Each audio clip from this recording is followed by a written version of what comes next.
এটা হচ্ছে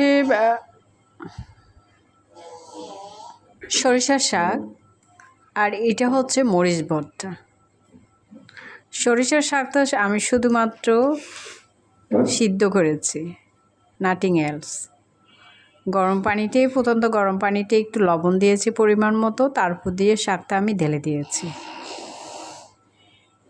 এই শাকের সাথে মরিচ ভর্তাটা এভাবেই খেতে হয়। এভাবে মরিচ ভর্তাটা মাখাবে, এভাবে খেতে হয়। আপনারা একবার ট্রাই করতে পারেন। সিদ্ধ সরিষার শাক। আর মরিচ ভর্তাটা করেছি আমি মুরগির মাংস দিয়ে। জাস্ট অল্প পরিমাণে মুরগির মাংস, তারপর কাঁচামরিচগুলো কুচি কুচি করে কেটে দিয়েছি।